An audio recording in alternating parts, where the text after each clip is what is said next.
She said our marriage was suffocating and left for a 10-day retreat with her ex, so I filed for divorce and moved out before she got back.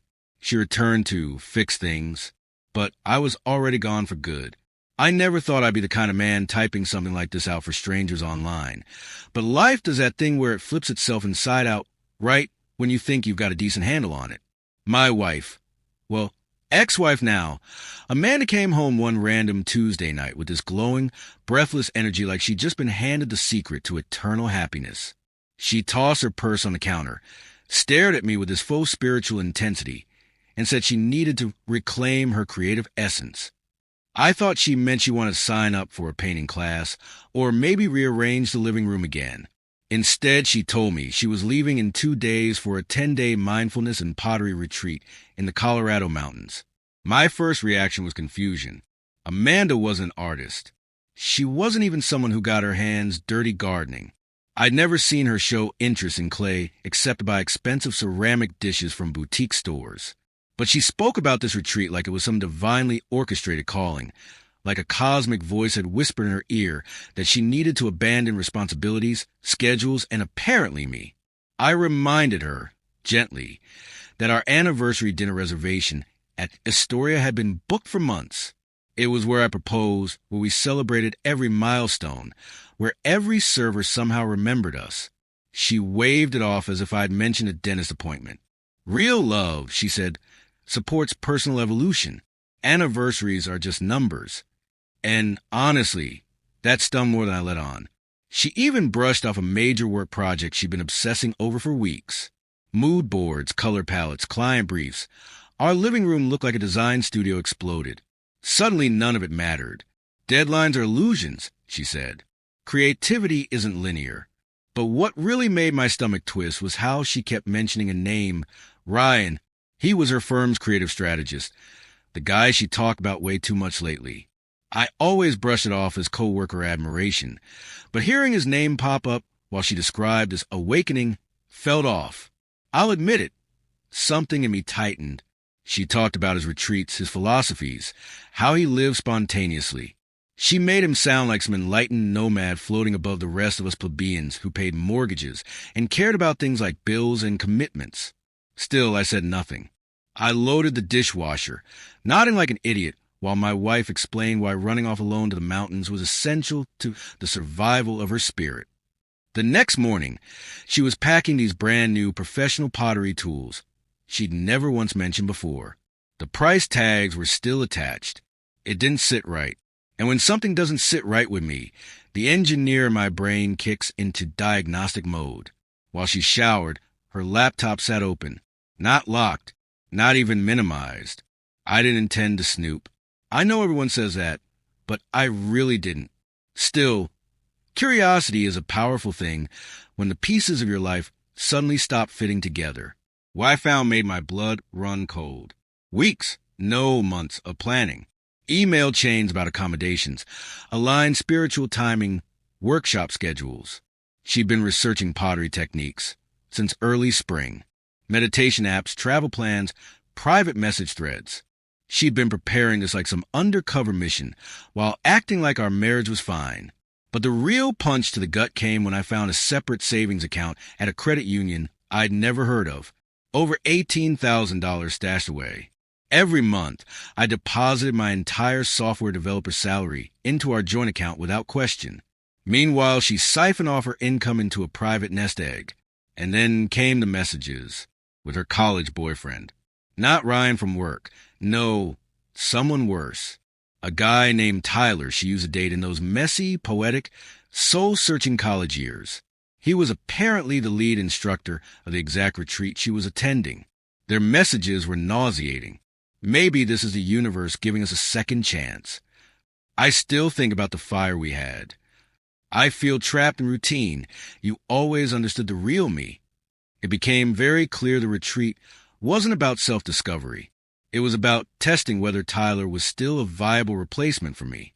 I sat there for a long time staring at the screen, thinking about every morning coffee we drank together, every anniversary gift I saved for, every small compromise I made believing we were building something. Turns out, she'd been quietly constructing her escape hatch while I was busy maintaining the foundation. I called my friend Michael, my old college roommate, who became a divorce attorney. He didn't sugarcoat a damn thing. Document everything, he said. Screenshot, save, back it up. She's positioning herself to walk away with a soft landing. You need to protect yourself before she returns with demands. That night, I moved every important item I personally owned, my camera gear, inherited furniture, tools, into storage. Not because I thought she'd steal them, but because I no longer trusted what she'd do when confronted with consequences. Over the next days, while she texted me inspirational quotes from the airport about stepping into her true being, I moved forward quietly, opened new bank accounts, redirected my direct deposit, removed myself from bills she never even realized I managed, canceled subscriptions she assumed magically renewed, the utilities transferred into her name, the phone plan split. It wasn't about revenge. It was about removing my financial oxygen from her fantasy world. On day 3 of her retreat, the calls began. First confused. Hey, weird question, did the Wi-Fi bill change? Then irritated. Why isn't the credit card working? Then frantic. Call me, please. What's going on? I didn't answer. Michael said silence was necessary. She chose secrecy. You're choosing clarity. I left her a letter on the kitchen counter. Calm, direct, no insults, no dramatics. Explained I knew everything about the account, the messages, the trip she pretended was spontaneous. I also explained I had filed for divorce and would be moving out. When she came home to talk, she wouldn't find me. She'd find the truth she'd buried under spiritual jargon. I moved out the morning she left the retreat early, 7 days instead of 10. Guess Tyler wasn't quite the soulmate she wanted. She blew up my phone, leaving voicemails swinging between sobbing apologies and absolute outrage. When she realized her key no longer worked on our townhouse, she lost it completely. I wasn't there. I had already turned in my keys and taken the dog. My note told her exactly where to send divorce correspondence. When we finally met at a neutral coffee shop, she walked in with this wounded, trembling expression like she was a victim in all this. She claimed she had a revelation at the retreat, that Tyler wasn't what she imagined, that she now understood the value of our marriage. She talked like she just climbed down some mountain, receiving spiritual wisdom. The kicker? She said everything could go back to normal if we just communicated better. I let her finish her monologue. Then I slid the printed emails across the table. Her entire face collapsed. She shifted into blame mode fast. You violated my privacy. You're being dramatic. It wasn't cheating, it was exploration.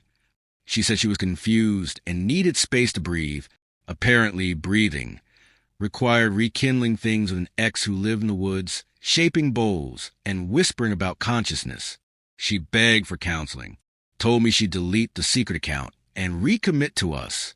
But the truth was, she hadn't been committed for a long time. She'd been auditioning replacements. And I deserved better than being someone's backup plan. The divorce negotiations were brutal for her. She came in like a lion, demanding half the townhouse and spousal support. Her attorney tried the classic strategy, portray her as a dependent wife accustomed to a certain lifestyle. Michael shut it down instantly with documentation of her hidden savings, deception, and emotional affair. 2 meetings later, her attorney's tone flipped. She walked away with a modest settlement from her own secret funds and enough money to rent a 1-bedroom in a less glamorous part of Portland. She sold her expensive SUV and bought a used sedan. Reality hit her harder than anything I could have said. 18 months later, my life is shockingly peaceful. I live with someone new, Emily, a data scientist I met during a photography workshop. She is thoughtful in a way that doesn't need performance. We split bills proportionally, plan together, dream together without me carrying all the emotional and financial labor. She doesn't need a mountain retreat to know who she is. She doesn't chase authenticity. She lives it in small, consistent ways. We're building something real, something mutual. Every now and then, someone tells me they saw Amanda at a local art fair selling pottery. Not to pretend, curated stuff she once used as a mask, but actual pieces she crafted with her own hands. Apparently, she's dating a middle school science teacher who appreciates her creativity, but doesn't bankroll her fantasies. And honestly, I'm glad she grew up. I'm glad she found something tangible to pour herself into. I hold no grudge. The truth is, some people can only learn to the fallout of their own choices. Amanda kept saying she needed space to find herself. And she did. But the cost was our marriage. What I learned is this. If someone has to leave you to figure out whether they want you, they never really wanted you at all. And when you finally stop trying to hold together a life with someone who's already halfway out the door, you realize letting go isn't losing. It's finally choosing yourself.